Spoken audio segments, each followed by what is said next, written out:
নমস্কার, শুরু করছি প্রতিদিন মতো আজ সকালে কি লেখা আছে কপালে অনুষ্ঠানে প্রথমে সকলকে জানাই সুপ্রভাত, শুভেচ্ছা এবং শুভকামনা। আশা করি সবাই ভালো আছেন, সুস্থ আছেন এবং আনন্দে আছেন। প্রতিদিনকার মতো আজও তো দিনের পরিচিতি, সূর্য উদয়, সূর্য অস্ত, গঙ্গায় জোয়ার ভাটা, তিথি, শুভকর্ম, দিনের স্মৃতিচারণ এবং সাথে থাকবে 12টি রাশির সংক্ষিপ্ত এবং সামগ্রিক রাশিফল। কারো ব্যক্তিগত জন্ম সময়, জন্ম তারিখ, জন্মস্থান নিয়ে নয়। তাই দেরি না করে শুরু করি আজকের দিনের পরিচিতি। আবার একটা ছুটির দিন, আবার একটা অলস দিন কিছু লোকের কাছে। কিছু লোক তো যারা এমার্জেন্সির সাথে যুক্ত আছেন বা অল ইন্ডিয়া রেডিও, দূরদর্শন বা যে কোনো বেতার অনুষ্ঠানে এফএম টেফএম এসবে আছেন, তাদের তো ছুটি নেই। তাদের তো রবিবার আরও বেশি চাপ। আবহাওয়া দপ্তর ছুটি থাকে না, ডিফেন্স ছুটি থাকে না, পুলিশ ছুটি থাকে না, সেন্ট্রাল গভর্নমেন্টের বেশিরভাগ অফিস ছুটি থাকে না। কারণ কি, অল্টারনেট ডিউটি করতেই হবে 24 ঘন্টায়, 24 আওয়ার্স ইন্টু 7। সুতরাং কিছু লোকের কাছে আবার আজকের দিনটা হলো আনন্দের দিন, যা খুশি করার দিন, ঘুম থেকে লেটে ওঠার দিন, আড়ামোড়া ভাঙার দিন, মিসেস এবং মিস্টারের সাথে ঝগড়া হওয়ার দিন, এরকম নানান আনন্দে দিন কাটার দিন। এত সুন্দরভাবে দিন কেটেও আজকে দিনটা আর একটা সুন্দর দিন। আজ 28শে ভাদ্র 1432 উত্তরপ্রেশ এবং বিশুদ্ধ সিদ্ধান্ত, ইংরাজি 14ই সেপ্টেম্বর 2025। ইংরেজি সেপ্টেম্বর মাস প্রায় শেষ, আর 2 দিন বাদে অর্থাৎ 15-16 বাদে 17 তারিখে বিশ্বকর্মা। যাই হোক, আজকে সূর্য উদয় হয়েছে ভোর 5টা 27 মিনিটে, আর সূর্য অস্ত যাবে সন্ধ্যে 5টা 41 মিনিটে। আজকে তিথি, সপ্তমী তিথি আছে 8টা 35 মিনিট। এরপর আসবে অষ্টমী, এইভাবে আসবে অমাবস্যা, মহালয়া। যাই হোক, আর 2 দিন বাদে ভাদ্র মাসেরও শেষ। ভাদ্র মাস শেষ হয়ে গেল আশ্বিন মাস। আমাদের এখন আমরা বলবো, আজকে শুভকর্ম বললাম, তিথি বললাম, দিনের স্মৃতিচারণ বলেছি। এবার আসছি গঙ্গায় জোয়ার ভাটা। আজকে গঙ্গায় জোয়ার আসবে 2:32 মিনিটে, বেলা 2:32 মিনিট এবং রাত্রি 2:37 মিনিটে। আর ভাটা আসবে সন্ধ্যে 7টা 22 মিনিট এবং ভোর 7টা 27 মিনিটে। এই হলো গঙ্গায় জোয়ার ভাটা, তিথি। আজকে দিনের স্মৃতিচারণেই আপনাদের একটু আলোচনা। আজকের দিনের স্মৃতিচারণে বলবো যোগীরাজ শ্রী শ্রী শ্যামাচরণ লাহিড়ীর আজকে আবির্ভাব তিথি। আজকে নানান পুজো অর্চনার মাধ্যমে এইভাবে আমরা দিনের স্মৃতিচারণ করে থাকি। এবারে আসছি জ্যোতিষ শিক্ষার আসর নিয়ে। বহু প্রশ্ন আসছে। প্রলয় তালুকদার প্রশ্ন করেছেন, মীর মোহাম্মদ প্রশ্ন করেছেন, আশিস বসুরায় প্রশ্ন করেছেন, তমসা ঘোষ দস্তিদার প্রশ্ন করেছেন। সবার প্রশ্ন একটাই, গ্রহরাজ অর্থাৎ শনি গ্রহ বক্রতা কবে ত্যাগ করবেন? এখন কি উনি বক্রী হয়েছেন? হ্যাঁ, উনি বক্রী হয়েছেন এবং বক্রতা চলছে এবং 27শে পৌষ ওনার বক্রতা ত্যাগ হবে। 27শে পৌষ ওনার বক্রতা ত্যাগ হবে। উনি আবার বক্রতা ত্যাগ করে আস্তে আস্তে নিজে গোচরে যাবেন।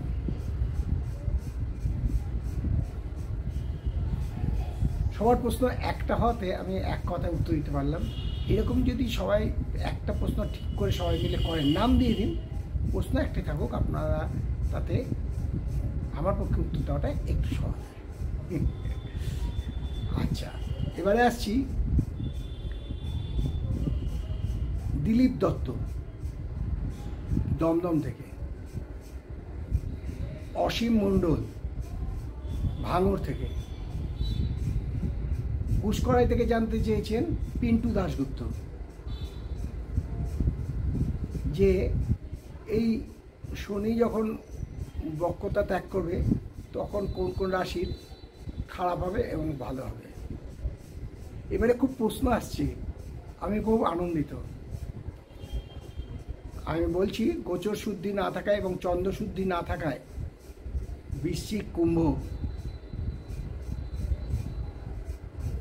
মেষ, সিংহ এদের খুব খারাপ অবস্থা, তাই এই ব্যাপারে একটু সতর্ক হওয়া উচিত। বাদ বাকি জ্যোতিষশিক্ষা আসরে আলোচনা করব। জ্যোতিষশিক্ষা আসরে সাবস্ক্রাইব করুন।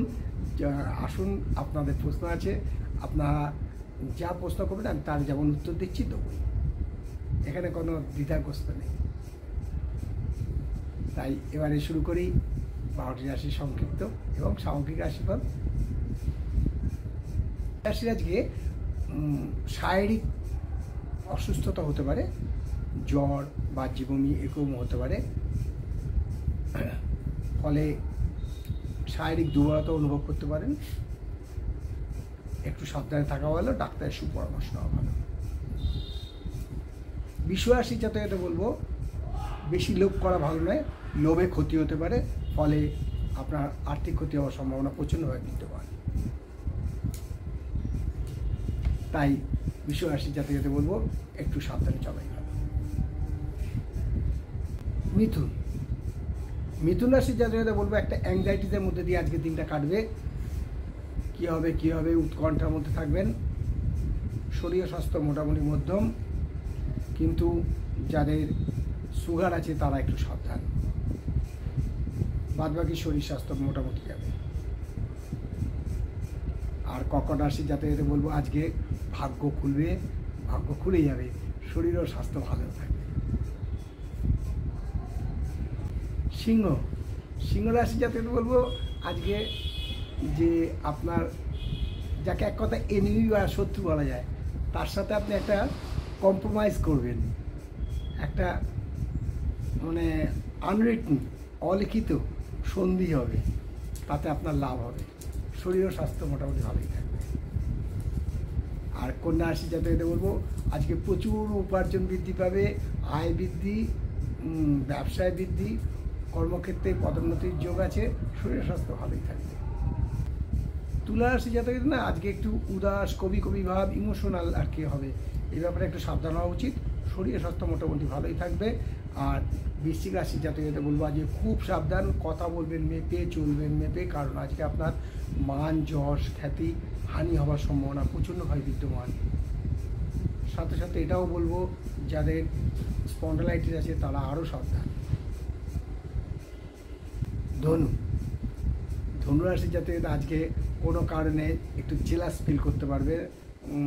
ফিল করবেন, ফলে শারীরিক একটু অসুবিধা হতে পারে। শরীর খুব একটা ভালো হবে বলে মনে হয় না। আর মকর রাশির জাতক আজকে বলবো যে আজকে যে কোনো সমস্যা থেকে মুক্ত, ঋণ মুক্ত। সাথে সাথে বলবো আজ নতুন কোনো বন্ধু বা বান্ধবীর সাথে যোগ হতে পারে, শরীর মোটামুটি ভালোই যাবে। কুম্ভ রাশির জাতককে বলবো যে golden opportunity should not come twice. সুবর্ণ সুযোগ দুবার আসে না, আজকে আপনাদের সেই সুবর্ণ সুযোগ কাজে লাগান, উপকার পাবেন, আনন্দ হবে। তাই দেরি না করে কুম্ভ রাশি জাতককে বলবো সুযোগটাকে কাজে লাগান। শরীর ও স্বাস্থ্য ভালো থাকবে। কিন্তু মীন রাশি জাতককে বলবো খুব সাবধান। ভগবান রামকৃষ্ণ বলে গেছিলেন যে বুঝে শুনে কথা কস, বহু কথা বহু দোষ। আজ আপনার কোনো কারণে বদনাম হওয়ার সম্ভাবনা প্রচণ্ড বিদ্যমান। মীন রাশি জাতককে বলবো যা বলবেন বুঝে শুনে বলবেন, যা করবেন খুব হিসেব করে করবেন। শরীর ও স্বাস্থ্য মধ্যম। এই হলো 12টি রাশি নিয়ে আজ সকালে কী লেখা আছে কপালে অনুষ্ঠানে 12টি রাশির সামগ্রিক এবং সংক্ষিপ্ত রাশিফল। অনেকেই বলছেন অনেক কিছু পাচ্ছেন না, আমি বুঝতে পারছি না কেন পাচ্ছেন না, কিন্তু আপনাদের কাছে আমার বিনীত অনুরোধ, সাবস্ক্রাইব করুন, পেতে থাকবেন। খুব শীঘ্রই আমরা আবার একটা চ্যাপ্টার নিয়ে বলবো, আগের চ্যাপ্টারগুলো শেষ হচ্ছে না তো, তাই সেই চ্যাপ্টারগুলো ডিসকাস করছি। আপনারা যারা পাননি তারা আবার একটু জানান, আমি আপনাদের জন্য আবার ওটাকে যদি আমার কাছে থাকে আমি আবার আপলোড করে দেবো। এই হলো আজকে 12টি রাশির সংক্ষিপ্ত এবং সামগ্রিক রাশিফল। আপনাদের জন্য বলছি যে আপনারাই আমাদের শক্তি, আমাদের ক্ষমতা, তাই আপনারা যা বলবেন আপনাদের প্রশ্নের উত্তর আমি শ্রী শঙ্করাচার্য দেবো। তাই শেষ করার আগে বলি, মা দশমহাবিদ্যার কৃপায়, দেবাদিদেব মহাদেবের কৃপায় এবং শঙ্খচক্র গদাপদ্মধারী নারায়ণের কৃপায় সবার মঙ্গল হোক, সবার ভালো হোক, সবাই সুস্থ থাকুক, আনন্দে থাকুক, এই কামনা করে আজকের অনুষ্ঠান শেষ করলাম। আবার আগামীকাল পাতে দেখা হবে। ততক্ষণ ভালো থাকুন, সুস্থ থাকুন, আনন্দে থাকুন। নমস্কার।